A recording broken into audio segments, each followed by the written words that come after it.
Assalamualaikum warahmatullahi wabarakatuh. Waalaikumsalam. Salve, Salam, Santi Santi, Namo Buddhaya, salam kebajikan. Saya Ignatius Dewantoro Liarian, S.Phil, MSI, Kepala Bidang Pembinaan Sekolah Menengah Pertama, Dinas Pendidikan Kabupaten Lembata. Pada kesempatan yang berharga ini,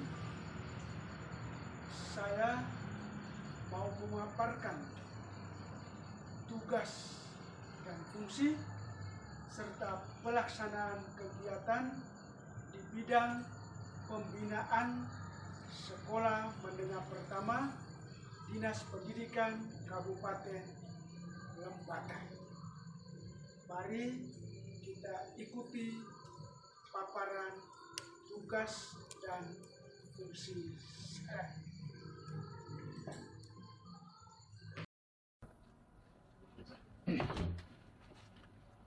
Assalamualaikum warahmatullahi wabarakatuh. Waalaikumsalam. Salve, Salam, Santi Santi, Namo Buddhaya, salam kebajikan, salam sejahtera untuk kita semua. Sesuai dengan visi Dinas Pendidikan Kabupaten Lembata, yaitu mewujudkan dunia pendidikan yang berkualitas, berbasis kearifan lokal, dengan misinya yang pertama itu mendorong kualitas pembelajaran yang berkarakter dan berbasis budaya lokal. Maka bidang pembinaan sekolah menengah pertama dalam kerjasama dengan pihak Universitas Muhammadiyah Malang bersama dengan tim pengembangan kurikulum muatan lokal Kabupaten Lembata melaksanakan kegiatan penyusunan dan pengembangan kurikulum muatan lokal berbasis budaya Lembata. Pengembangan budaya kurikulum muatan lokal berbasis budaya Lembata dilatar belakangi oleh dua hal. Yang pertama, bahwa perkembangan ilmu pengetahuan dan teknologi arus perubahan sangat besar, sangat mempengaruhi anak-anak kita, peserta didik kita, sehingga anak-anak kita kurang mengenal, mengetahui, dan memahami budaya lokal kita yang sebenarnya mengandung nilai-nilai kearifan, nilai-nilai hidup yang baik, yang benar, dan yang adil. Yang kedua, bahwa karakter, terutama sikap dan perilaku anak-anak kita juga mengalami degradasi, merosotnya sikap perilaku anak-anak kita yang tidak sesuai lagi dengan nilai-nilai lokal, nilai budaya yang ada di wilayah kita. Contoh konkret yang sederhana, perilaku untuk saling sapa, senyum, dan salam, apalagi perilaku-perilaku untuk menegur sapa, saling menghormati, saling menghargai, juga mengalami kemerosotan. Hal ini karena dipengaruhi begitu besarnya arus budaya modern yang ditandai dengan kemajuan ilmu pengetahuan, teknologi, dan komunikasi. Berdasarkan latar belakang itu, maka muncullah ide untuk melaksanakan kegiatan ini karena hanya lewat jalur pendidikan, lewat aktivitas pembelajaran di sekolah, maka dapatlah ditanamkan dan dikembangkan nilai-nilai kearifan lokal itu yang dapat membangun dan membentuk karakter peserta didik sesuai dengan nilai-nilai kearifan lokal, nilai-nilai budaya yang ada di Kabupaten Lembata. Untuk itu dilaksanakan berbagai macam kegiatan-kegiatan, tahapan-tahapan kegiatan dalam penyusunan dan pengembangan kurikulum Merdeka. Dibentuklah tim pengembangan kurikulum Merdeka, lalu dibuat kerangka acuan kerja di mana dapat dilaksanakan konten atau isi muatan materi apa saja yang perlu dimasukkan dalam kurikulum muatan lokal berbasis budaya Lembata. Ada kurang lebih 6 ruang lingkup materi kurikulum muatan lokal. Yang pertama itu menyangkut bahasa dan sastra daerah, itu soal cerita rakyat, syair, mantra adat. Lalu yang kedua itu kesenian daerah, itu berhubungan dengan tarian daerah, lagu daerah, permainan tradisional, alat musik tradisional, busana daerah. Yang ketiga soal kerajinan tangan daerah dan makanan lokal, macam-macam kerajinan tangan, ada tenun ikat, ada anyaman, demikian juga ada masakan lokal, itu ada jagung bose, ada putu. Juga ruang lingkup berikut itu adat istiadat, itu menyangkut upacara, ritual-ritual adat, rumah adat, benda-benda pusaka, dan juga penokohan lokal, tokoh-tokoh lokal. Yang berikut itu pariwisata daerah, itu terkait tempat-tempat wisata di Lembata. Lalu yang terakhir itu berkaitan dengan sejarah tokoh atau pahlawan lokal Lembata yang ada di kampung-kampung, juga berkaitan juga dengan tempat keramat atau situs-situs. 6 ruang lingkup materi itu yang menjadi isi atau konten muatan dari materi itu. Memang Kabupaten Lembata itu terdiri dari berbagai komunitas adat. Ada 2 komunitas adat yang besar di Lembata, yaitu yang pertama itu ada komunitas masyarakat adat Gedang dan juga komunitas masyarakat adat Lama Holot yang tersebar di 9 kecamatan dengan aneka ragam kebudayaan-kebudayaan yang dimiliki terkait dengan 6 aspek tadi.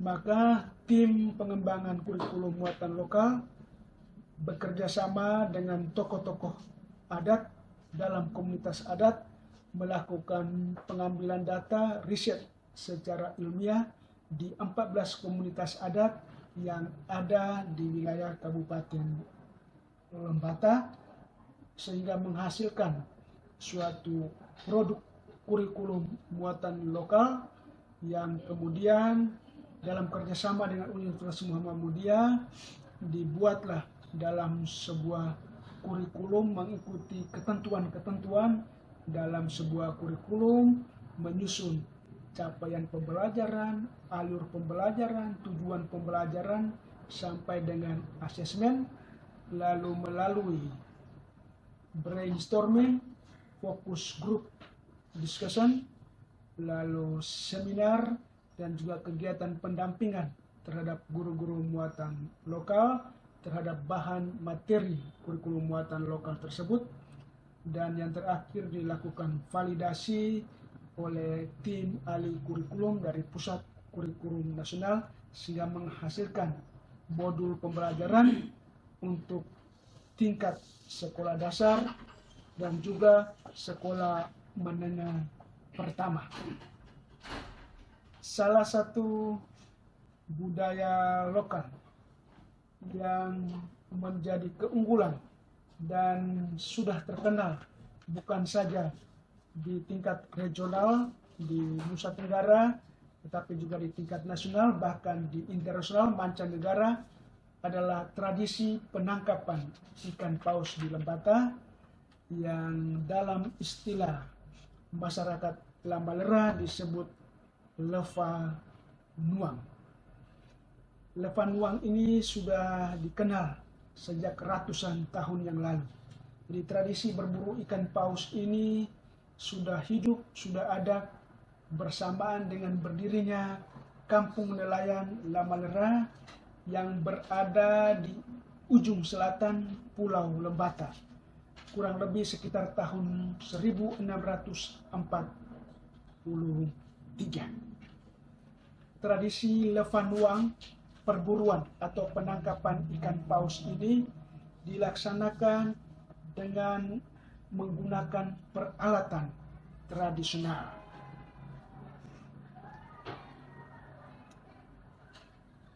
Ada perahu tradisional yang disebut peledang. Di dalam perahu itu kurang lebih ada awak antara 7 sampai 14 orang, yakni ada jurumudi, ada pendayung, ada harponer, di mana masing-masing diberi tugas.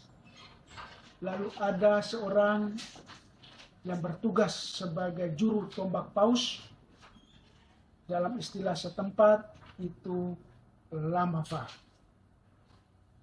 Lamafa ini tidak menombak ikan paus dari perahu, tetapi dia harus melompat dari perahu dengan mata tombak terhunus menuju tempurung kepala paus.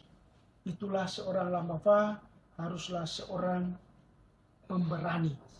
Dan yang menjadi seorang lamafa itu merupakan suatu turunan dari suku tertentu yang berperan sebagai juru tikam ikan paus. Sebelum melakukan perburuan ikan paus, lamafa bersama dengan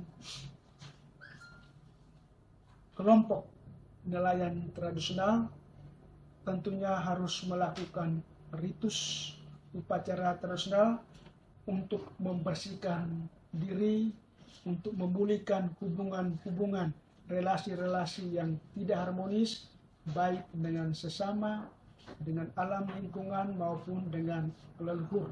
Sekaligus juga mereka mendapat restu dari leluhur agar perburuan ikan paus dapat berjalan terlaksana dengan baik dan lancar. Karena kelompok masyarakat Lambalera ini beragama Kristen, Katolik, maka selain upacara ritus tradisional juga dilaksanakan misa leva untuk menandai tahun perburuan ikan paus. Biasanya dilaksanakan pada awal bulan Mei sampai dengan akhir bulan November. Jadi diawali dengan misa leva dan juga ritus atau tradisi upacara adat. Pada masa itu bulan Mei sampai November sebenarnya ikan paus bermigrasi dari laut Australia mencari air yang lebih hangat di laut tropis, dan ketika bermigrasi paus itu melewati Laut Sawu yang ada di Pulau Lembata.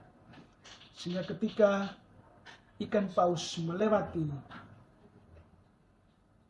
Laut Sawu yang ada di Pulau Lembata, maka masyarakat setempat melihat ikan paus lewat, maka masyarakat akan berteriak menyerukan baleho, baleho. Itu tandanya bahwa ikan paus itu lewat, dan segenap kelompok masyarakat yang ada di Lambalera meneriakkan teriakan baleho, baleho. Itu menandakan ikan paus sedang lewat, dan dengan secepatnya kelompok nelayan akan ke laut dengan membawa peledang untuk melakukan perburuan ikan paus. Saat mendekati ikan paus, dengan peralatan tradisional.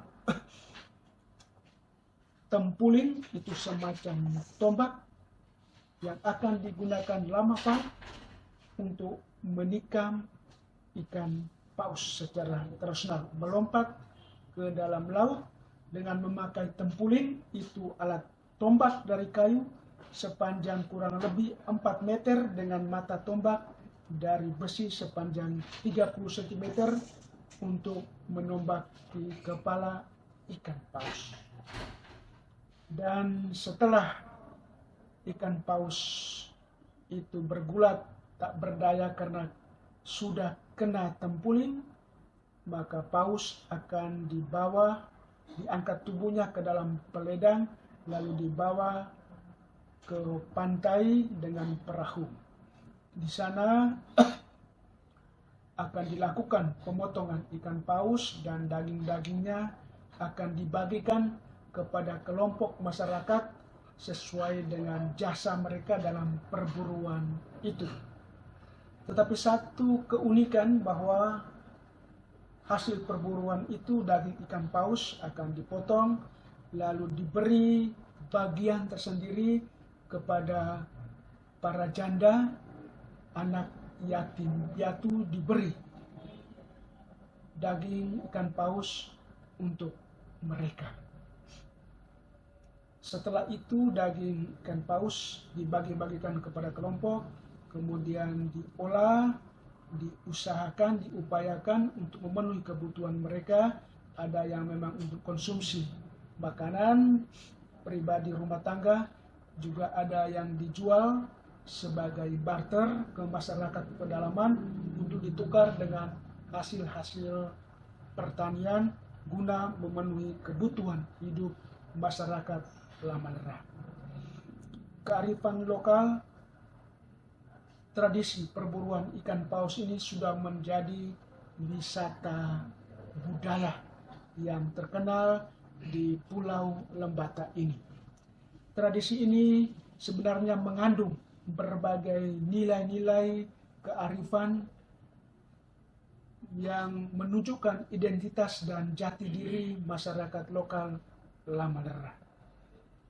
Nilai-nilai yang terkandung dalam Levanuang atau tradisi perburuan ikan paus ini antara lain yang pertama mengandung nilai religius, nilai spiritual, bahwa sebelum melakukan perburuan ikan paus, masyarakat adat Lamalera melakukan upacara, ritus-ritus adat sebenarnya untuk meminta restu dan perlindungan dari roh leluhur dan juga dari wujud tertinggi, dan juga dilaksanakan misa leva itu untuk meminta campur tangan, intervensi dan penyelenggaraan Tuhan dalam proses perburuan ikan paus itu.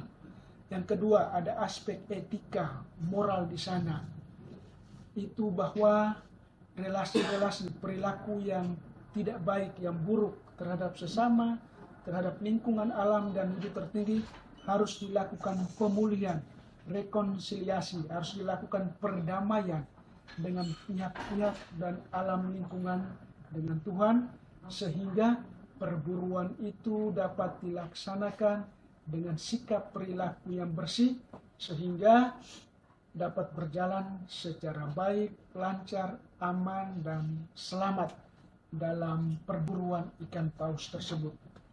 Selain itu ada aspek sosial, bahwa perburuan ikan paus dilaksanakan secara bergotong royong oleh kelompok-kelompok suku dalam melaksanakan penangkapan ikan paus secara tradisional. Setelah ikan paus diburu, mati, lalu dibawa ke pantai, lalu ada unsur sosial di sana bahwa hasil perburuan itu dibagi-bagikan kepada semua kelompok masyarakat, terutama yang kecil, yang lemah, yang miskin, para janda, dan anak yatim piatu. Terakhir, perburuan ikan paus juga mengandung aspek ekologis, pelestarian lingkungan, dan pewarisan kepada generasi muda.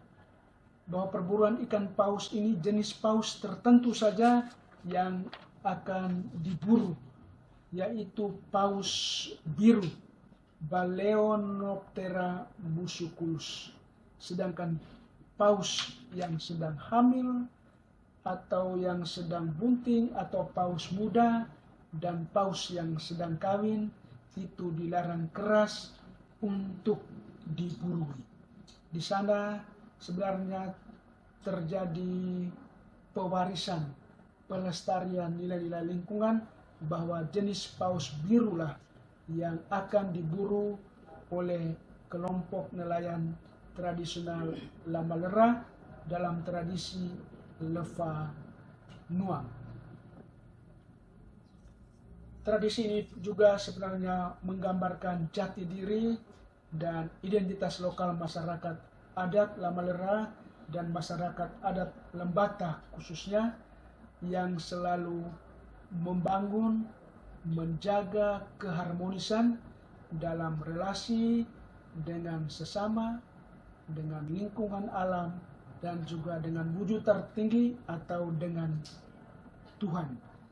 Hanya dalam lingkungan hidup yang harmoni, manusia dan seluruh lingkungan dapat berkembang ke arah yang lebih baik dan menjadi daya dukung yang mendukung kehidupan seluruh komponen lingkungan ini. Karena itu perilaku, sikap, dan karakter sangat dituntut dalam menjaga relasi dengan lingkungan alam, dengan sesama, dan juga dengan Tuhan atau wujud tertinggi. Nilai-nilai budaya salah satu yang saya sampaikan ini itu juga yang diajarkan, yang ditanamkan kepada peserta didik mulai dari jenjang SD dan SMP dengan berbagai macam jenis kearifan lokal yang ada dalam kurikulum muatan lokal diajarkan dan diwariskan kepada anak-anak sekolah peserta didik generasi muda supaya mereka dapat mengetahui, memahami, dan juga mereka dapat menginternalisasi, bisa mengaplikasikan nilai-nilai kearifan lokal itu dalam kehidupan praksisnya setiap hari, sehingga mereka tumbuh dan berkembang menjadi pribadi yang bukan saja yang berilmu, tetapi juga pribadi yang berbudi, berkepribadian, dan juga pribadi yang berbudaya. Sebab setiap orang yang tidak mengenal dan mengetahui budayanya sama dengan pohon tanpa akar. Karena budaya menunjukkan identitas dan jati diri masyarakat lokal. Sekian dan terima kasih. Salam sejahtera untuk kita semua.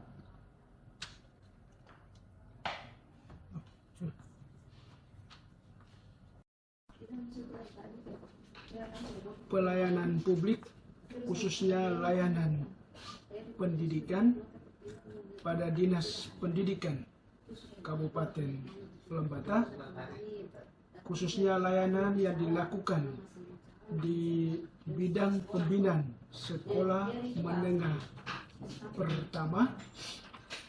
Salah satu layanan yang dilaksanakan adalah legalisir ijazah SMP. Alur pelayanan yang dilaksanakan, pemohon masuk ke dalam ruangan dinas pendidikan, lalu datang ke pramu-tamu dinas untuk dilaksanakan pelayanan pusat untuk melakukan registrasi dan maksud pelayanan yang akan ditangani. Selanjutnya pemohon datang dan langsung ke bidang sekolah menengah pertama dan diterima oleh staf untuk melakukan registrasi dan juga mencatat maksud keperluan atau layanan yang akan diberikan.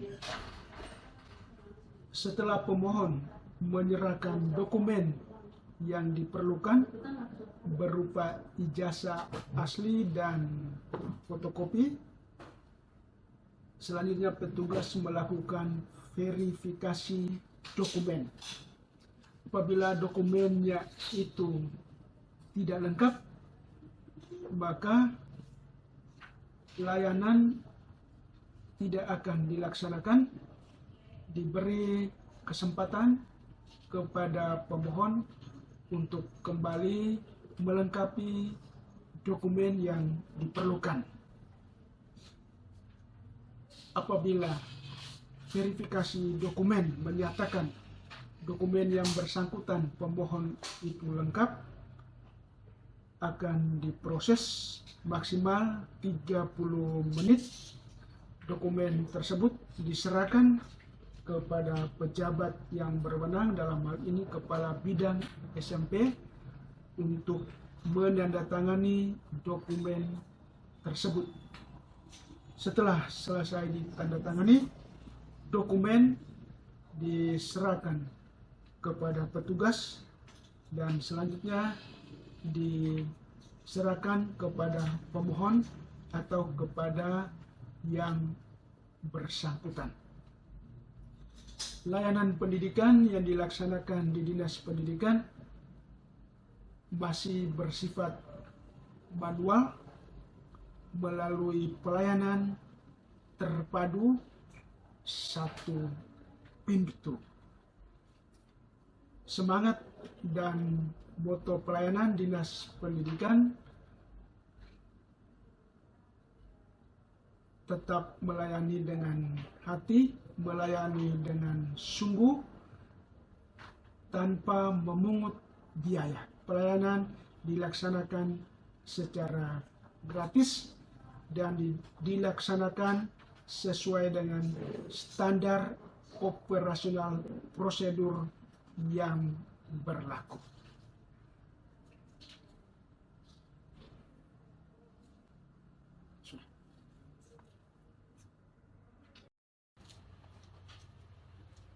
Selamat pagi, salam sejahtera untuk kita semua.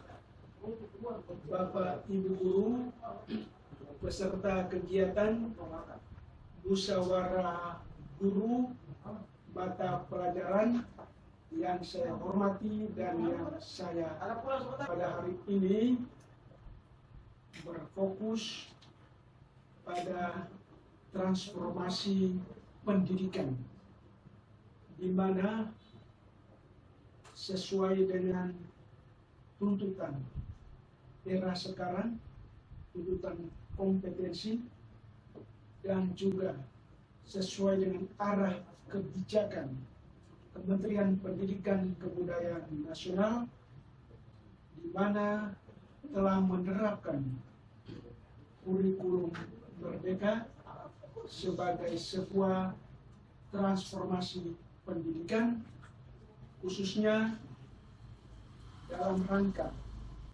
meningkatkan kompetensi siswa dan juga membangun karakter perilaku siswa yang sesuai dengan dinamika zaman. Kurikulum merdeka sendiri sesuai dengan filosofi Ki Hajar Dewantoro yang menandaskan bahwa anak dari alamiahnya, dari kodratnya, sudah memiliki bakat kodrati. Tugas guru hanyalah membimbing, mengantar, mengarahkan. Tugas guru itu sebenarnya sebagai pamong dalam bahasa Inggris temong, di antara, yang menuntun, mengarahkan, membimbing para siswa agar dalam perkembangan pengembangan bakat dan kemampuan alami mereka dapat sejalan, dapat dituntun, dipilih sejalan dengan tuntutan zaman atau sesuai dengan bakat kontraktif. Sehubungan dengan itu, sesuai dengan materi yang ditawarkan kepada saya pada kegiatan musyawarah guru mata pelajaran ini, saya akan membawakan materi terkait kompetensi pedagogik dan pendidikan karakter atau kompetensi kepribadian bagi para guru. Ini sejalan dengan perubahan paradigma kita, di mana esensi dari pendidikan kita itu menekankan kepada penanaman dan pengembangan nilai, sehingga kita para guru juga harus dibekali dengan kemampuan kompetensi yang dituntut bagi seorang tenaga pendidik. Ada 4 kompetensi, itu kompetensi pedagogik, yang kedua kompetensi profesional, yang ketiga kompetensi sosial, dan yang keempat kompetensi kepribadian. Berhubungan dengan kegiatan kita, saya akan berfokus pada kompetensi pendidik dan kompetensi kepribadian atau pendidikan karakter. Yang pertama, latar belakang bahwa tuntutan guru profesional abad ke-21 ini sangat kompleks. Dinamika perkembangan begitu cepat yang mempengaruhi dunia pendidikan, dunia sosial, dunia politik, dunia budaya, di mana didorong oleh 4 kekuatan besar, kemajuan ilmu pengetahuan, teknologi, perubahan demografi, globalisasi, dan lingkungan. Yang kedua, kenyataan juga menunjukkan kita mengalami degradasi, kemerosotan nilai dalam dunia pendidikan, di mana 3 nilai dasar, nilai hakiki, value, yaitu bonum kebaikan, verum kebenaran, fulcrum keindahan, mengalami degradasi nilai-nilai dalam kehidupan praksis setiap hari. Yang berikut, karakter, kepribadian, perilaku peserta didik, dan juga karakter kita guru-guru juga turut membentuk dan juga mempengaruhi karakter anak, nilai-nilai teladan yang kita tanamkan juga turut mempengaruhi perkembangan kehidupan anak-anak kita. Konsekuensinya bahwa guru harus mengembangkan kompetensi pedagogik dan kompetensi kepribadian.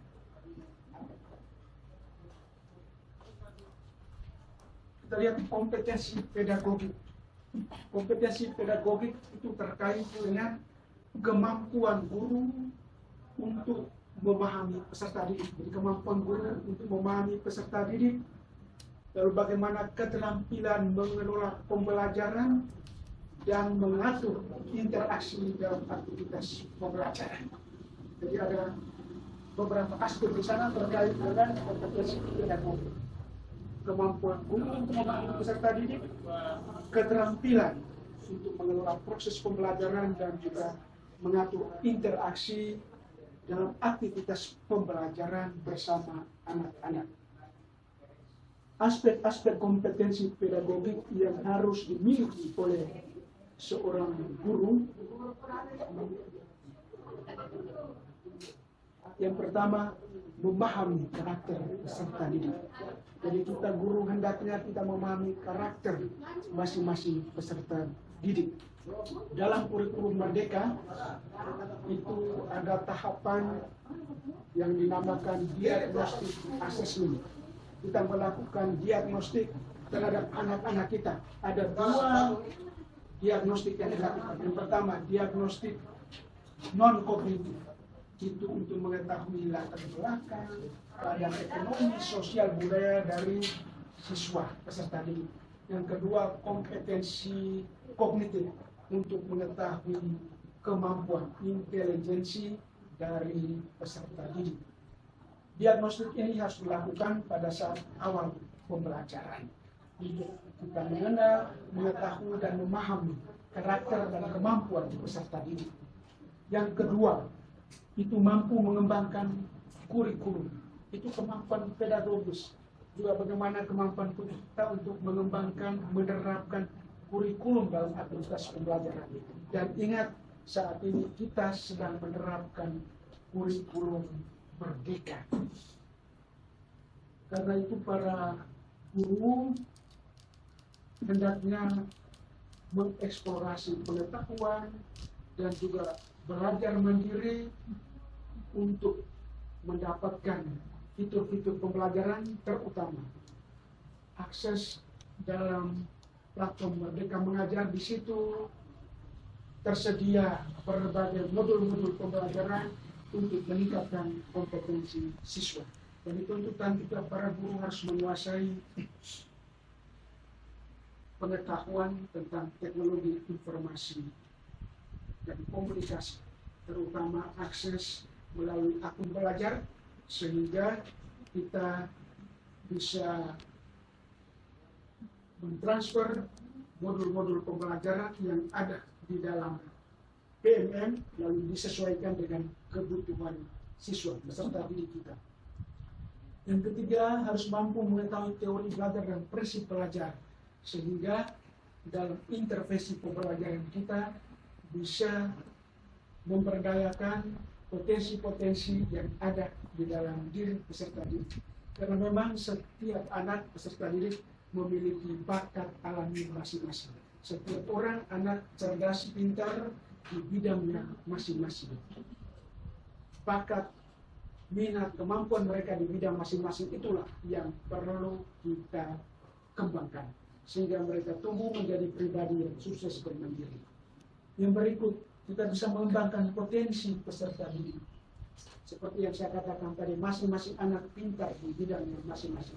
Potensi diri itulah yang kita kembangkan, baik lewat pembelajaran dalam kelas, intrakurikuler, maupun lewat kegiatan-kegiatan pengembangan bakat minat di luar kelas intrakurikuler, maupun lewat kokurikuler ke kegiatan proyek penguatan proyek profil pelajar Pancasila.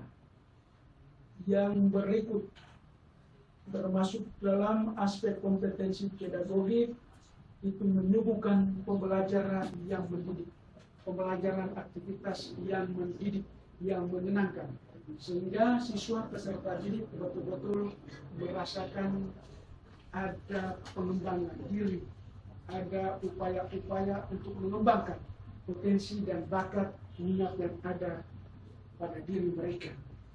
Selanjutnya, juga menjalin komunikasi dengan peserta didik.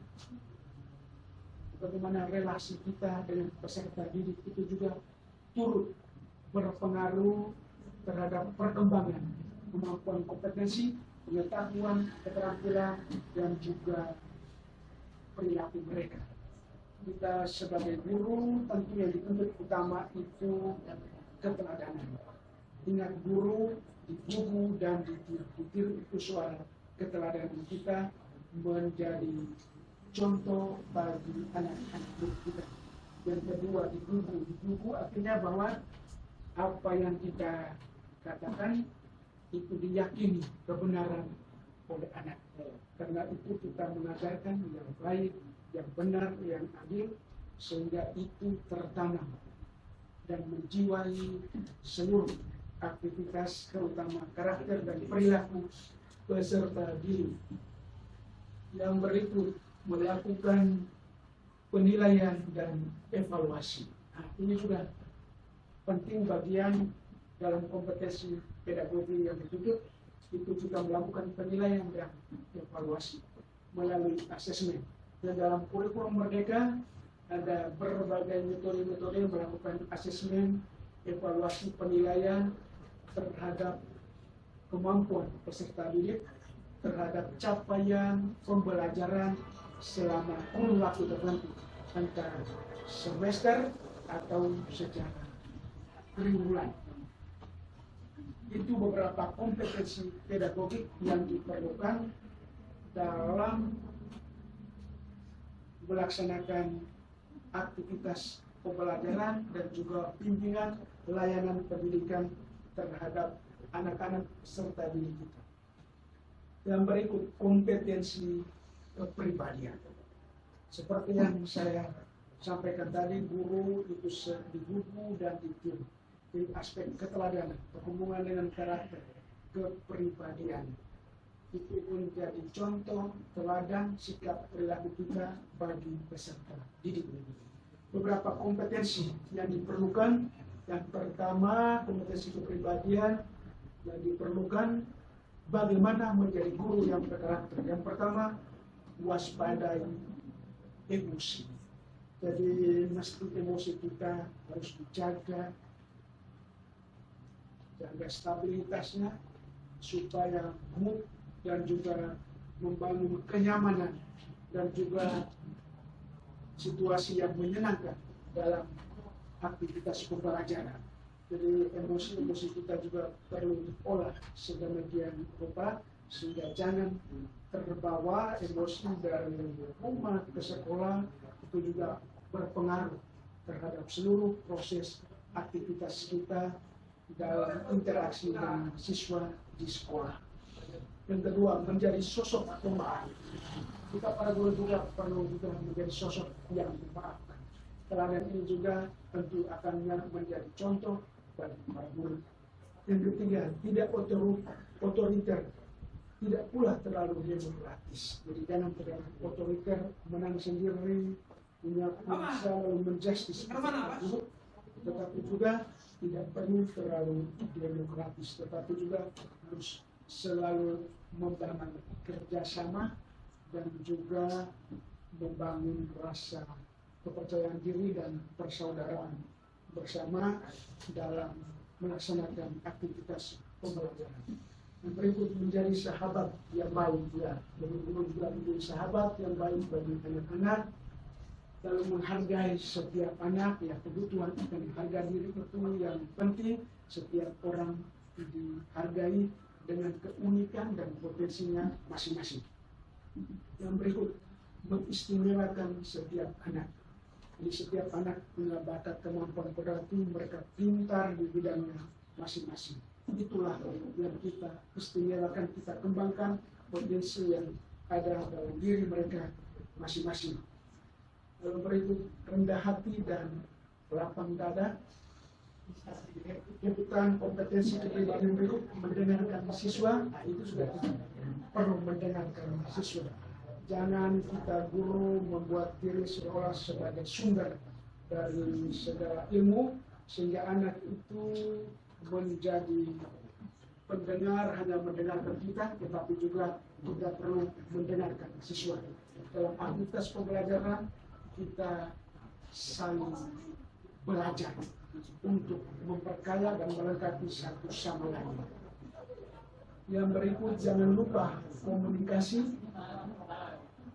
Lalu tuntutan berikut, jangan lupa kreativitas, ya. Jadi perlu kreativitas, mencari cara-cara baru, terobosan-terobosan baru dalam aktivitas pembelajaran, baik berupa metode, cara pembelajaran maupun cara melakukan asesmen atau penilaian.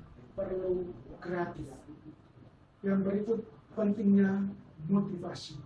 Para guru juga pentingnya motivasi. Sebagai guru itu sebuah panggilan jiwa, sebuah panggilan untuk mendidik dan mengajar anak-anak, memanusiakan manusia, bukan sebagai ladang pekerjaan untuk mencari nafkah, tapi kita ini mendidik dan mengembangkan pribadi manusia menjadi orang yang sukses dan mandiri. Berikut, disiplin, tidak mudah marah. Para guru juga harus disiplin, tidak mudah marah. Lalu yang berikut, senyum guru adalah semangat siswa. senyum menunjukkan aura yang membentirakan, senyum supaya para siswa juga senyum kepada kita. Lalu yang berikut terakhir menjadi guru yang menyenangkan dengan kunci itu sabar, kesabaran yang menjadi kunci sehingga seluruh proses aktivitas pembelajaran, interaksi kelas, layanan pendidikan yang kita berikan itu menyenangkan peserta didik. Kompetensi, selain kompetensi dan kepribadian, itu dari kita juga para guru untuk juga membekali diri dengan kompetensi ilmu pengetahuan di bidang kita masing-masing, mata pelajaran kita kuasai bahan materi kita dan berusaha secara kreatif dan inovatif untuk memperluas wawasan pengetahuan kita dan bagaimana cara menyajikan metode-metode yang diperlukan dalam pembelajaran yang menyenangkan anak-anak. Salah satu metode sekarang yang dikembangkan itu pembelajaran diferensiasi. Masing-masing anak dengan kemampuan dan bakat potensinya masing-masing dalam intervensi. Pembelajaran juga dikategorikan, dibedakan masing-masing sesuai dengan kemampuan. Sehingga penting tadi diagnostik. Mana siswa yang belum tahu tentang materi yang kita bawakan, mana kelompok yang sudah tahu tetapi belum secara utuh, dan mana kelompok anak yang sudah tahu secara utuh, lalu intervensi dalam aktivitas pembelajaran secara berbeda antara setiap kategori, lalu setelahnya itu akan dilakukan kolaborasi bersama sehingga materi itu dapat dipahami dan dimengerti, ditangkap oleh peserta. Jadi, baik Bapak Ibu peserta kegiatan yang saya hormati, esensi dari pendidikan itu adalah penanaman nilai-nilai dan juga pengembangan dan pembentukan nilai-nilai untuk karakter siswa, perilaku siswa. Dari perilaku yang kurang baik, tidak menghargai, tidak sopan, tidak beretika, menjadi orang yang baik, orang yang beretika, orang yang sopan santun, menjadi pribadi yang berkualitas dalam segala aspek. Karena itu dalam seluruh proses pembelajaran kita harus memperhatikan kompetensi itu secara seimbang. Kita bukan saja mentransfer ilmu, tetapi juga menanamkan sikap dan perilaku atau karakter siswa ke arah yang baik. Karena itu mengakhiri kegiatan ini, saya mengutip pesan kata-kata dari Kiai Haji Dimyati Rus.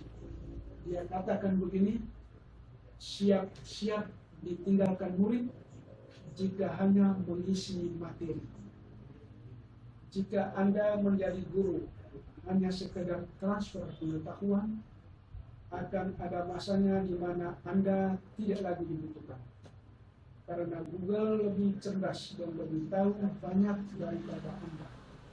Namun jika Anda menjadi guru, juga mentransfer adab, ketakwaan, dan keikhlasan, maka Anda akan selalu dibutuhkan.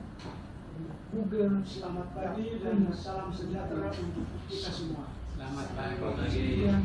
Assalamualaikum warahmatullahi wabarakatuh. Waalaikumsalam warahmatullahi wabarakatuh. Salam. Salam. Salve. Salve. Om Santi-Santi Santi-Santi. Salam kebajikan. Salam kebajikan. Selamat pagi untuk kita semua. Selamat pagi. Terkait dengan berita-berita dan kasus-kasus terakhir ini, bahwa dunia pendidikan sering terjadi juga dilanda kasus korupsi. Dalam kajian dari lembaga ICW mengenai tren pendidikan kasus korupsi menunjukkan bahwa dari tahun 2016 sampai dengan tahun 2021 kasus korupsi di sektor pendidikan masuk dalam kategori 5 besar di Indonesia, di mana 21,7% di antara kasus korupsi itu berkaitan dengan penggunaan dana bantuan operasional sekolah atau BOS. Demikian juga berita-berita yang kita ikuti dalam mass media dan juga dunia maya, itu BOS menjadi kasus dalam pengelolaan keuangan di tingkat satuan pendidikan. Dan sesuai dengan hasil kajian, itu ada beberapa kategori yang menyebabkan potensi korupsi di sektor pendidikan, beberapa kategori. Yang pertama, itu bisa terjadi saat perencanaan dan pada manajemen pendidikan. Itu bisa terjadi perilaku korupsi di sana, soal keputusan untuk membangun fasilitas yang tidak berdasarkan kajian, tetapi dia lebih banyak semata untuk alasan kepentingan politik, mengabaikan kebutuhan real. Demikian juga pengadaan barang dan jasa bisa juga muncul potensi yang mempengaruhi penggunaan material pendidikan, pembangunan, dan peralatan. Juga akreditasi sekolah bisa terjadi juga suap di sana antara penyelenggara pendidikan dan juga dengan pihak asesor. Demikian juga biaya sekolah dan ujian bisa terjadi jual beli soal ujian sekolah, juga suap dalam penerimaan peserta baru dan juga meloloskan kandidat tertentu. Juga manajemen tenaga pendidikan dan profesional itu bisa terjadi korupsi di sana, suap antara manajemen pendidikan yang ditempatkan di lokasi tertentu. Demikian juga perilaku tenaga pendidik, ada eksploitasi peserta didik, perilaku buruk, tindakan kekerasan fisik, dan sebagainya. Itu kenyataan-kenyataan yang terjadi di dunia pendidikan. Langkah yang bisa kita buat untuk mencegah sejak dini, mencegah hal-hal yang menyebabkan potensi korupsi yang bisa terjadi di unit kerja kita, maka yang perlu kita lakukan dan upayakan bersama, yaitu ada beberapa hal. Yang pertama, itu soal integritas diri dan komitmen kita. Kita dengan itikat baik, dengan hati yang teguh, dengan komitmen kita untuk menyatakan kita menolak akan hal-hal yang dapat menyebabkan korupsi di antara kita, terutama dalam layanan di bidang atau di unit kita. Yang kedua, kita melaksanakan tugas dan layanan pendidikan sesuai dengan ketentuan regulasi. Di dinas kita ada keputusan kepala dinas tentang standar pelayanan publik pada dinas pendidikan.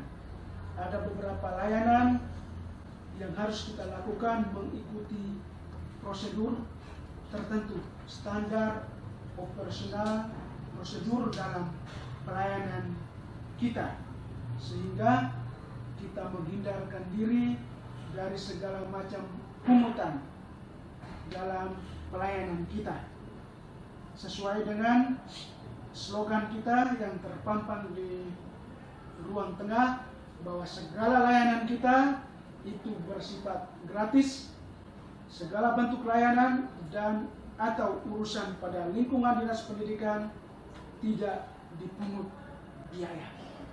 Itu 3 hal yang dapat kita lakukan untuk pencegahan potensi korupsi. Yang terakhir, kita semua bersama perlu disegarkan kembali untuk menghayati etos kerja kita. Ada beberapa etos kerja kita sebagai ASN. Yang pertama itu kerja adalah rahmat, kerja itu adalah amanah, kerja itu adalah panggilan, kerja itu adalah ibadah, kerja itu adalah aktualisasi diri, kerja itu adalah pelayanan. 8 etos kerja itu menjadi dasar dan menjiwai kita dalam pelayanan kita setiap hari, dalam urusan-urusan kita di bidang pembinaan SMP. Kiranya dengan arahan singkat ini dapat memotivasi kita dan juga memberi spirit dan semangat kepada kita sekalian untuk menyatakan anti korupsi, anti suap dalam seluruh bentuk pelayanan kita atau segala macam urusan di lingkungan dinas pendidikan kita, terutama pelayanan di bidang pembinaan sekolah menengah pertama. Demikian saja arahan saya pagi ini untuk kita sekalian sebagai pedoman dan petunjuk untuk ditindaklanjuti dalam seluruh aktivitas kita pada hari ini. Sekian dan terima kasih. Tuhan memberkati dan selamat pagi untuk kita semua. Selamat pagi.